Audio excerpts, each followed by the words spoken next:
आज हमारे साथ झारखंड प्रदेश के वरिष्ठ नेता आरजेडी के श्री गौरीशंकर जी हैं। उनसे जानेंगे मोदी जी बिहार में आए, कुछ बयान दिए आरजेडी के बारे में, फिर गिरिराज सिंह बीजेपी से आरजेडी में आए, बयान दिए, मतलब क्या होने जा रहा है उसके बारे में बात करेंगे। गौरी जी, गिरिराज सिंह बीजेपी के वो आ गए पलामू चतरा, क्या लगता है आपको, टिकट देंगे आप उनको? देखिए, टिकट का जो बात है तो हमारे नेता माननीय लालू प्रसाद यादव जी और तेजस्वी जी तय करेंगे। जो निर्देश होगा उस आदेश को हम लोग पालन करेंगे। मोदी जी आए थे बिहार में, आरजेडी के 15 साल का शासन गिना रहे थे, मतलब वो एक तरह से कुशासन उनके तरफ से था, उसके बारे में क्या कहें? देखिए, लालू जी का यही कुशासन था कि जो गरीब वंचित शोषित थे, जिनको कुआं पर पानी भी भरने नहीं दिया जा रहा था,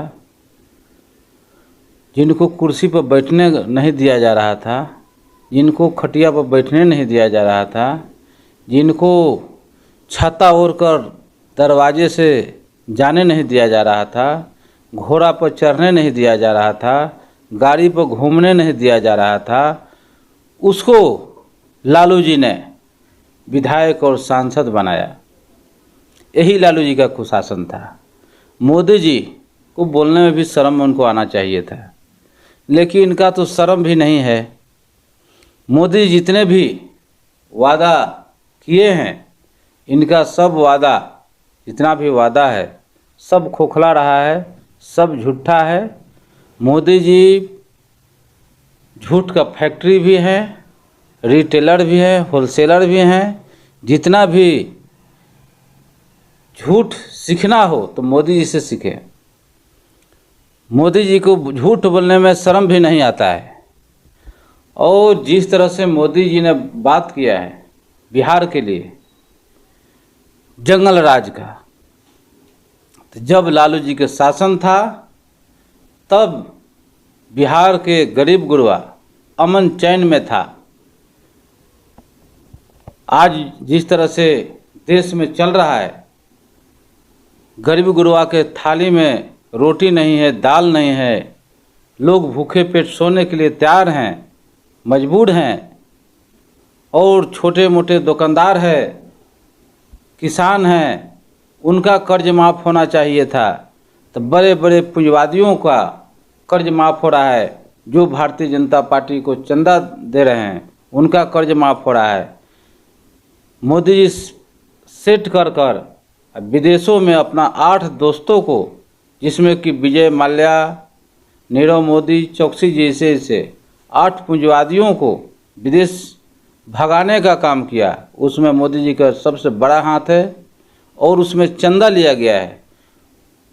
2024 के लोकसभा चुनाव के बाद जैसे भारतीय जनता पार्टी की सरकार केंद्र से जाएगी, उस पर जांच बैठेगा और मोदी जी और अमित शाह जेल में रहेंगे। आपके ये पलामू चतरा को लेकर कल आपके प्रदेश अध्यक्ष संजय सिंह यादव का बयान आया। बयान बड़ी कड़ी प्रतिक्रिया दी कि कांग्रेस हमको 2 सीट दे, मतलब पलामू और चतरा। और इसी में सुप्रियो भट्टाचार्य जी का भी बयान आया कि एक जो था तो एक तो हम लोग दे ही दिए, एक में दिए हैं, तो उससे वैसे नहीं करना चाहिए आरजेडी को कि 2 मांगे, मतलब उनका बयान आया।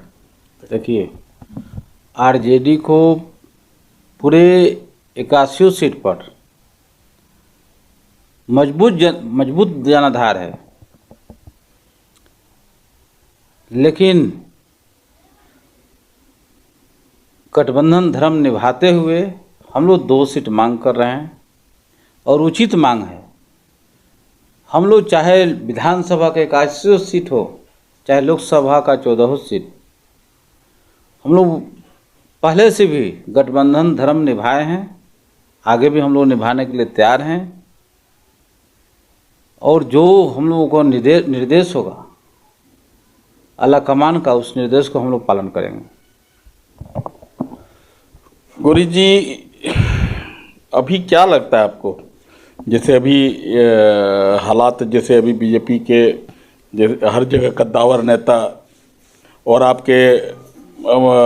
आपके जो गठबंधन के थे वो नेता, वो सब भी बीजेपी में जा रहे हैं।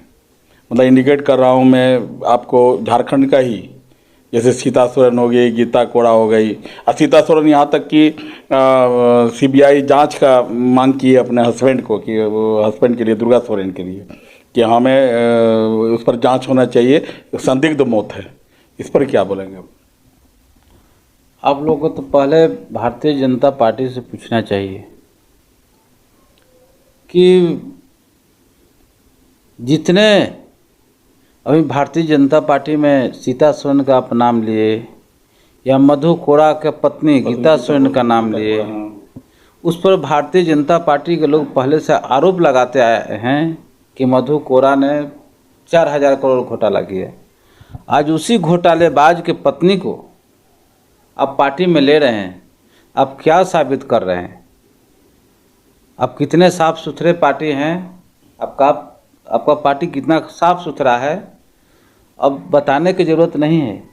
पूरे देश की जनता देख रही है और समझ रही है। बिहार में चेतन आनंद आपके साथ है। आज तुरंत आनंद मोहन को साक्ष्य के अभाव में बरी हो जाते हैं कि कोई साक्ष्य नहीं मिला, इसलिए बरी कर दिया गया। तो देश के जनता को क्या आप दिखाना चाहते हैं? आप तो देश के जनता को बेवकूफ़ बना कर रखे हैं, सिर्फ झूठ साँच बोलकर गुमराह कर रहे हैं। लेकिन देश की जनता समझ रही है, आगामी लोकसभा चुनाव में भारतीय जनता पार्टी को पूरे देश से उखाड़ फेंकेगी। ये थे हमारे साथ गौरी शंकर जी। इन्होंने पलामू चतरा के बारे में भी बात की, मोदी जी के बारे में भी बात की। अब मैं विदा लेता हूँ। देवानंद, पब्लिक 24। Okay sir. नमस्कार।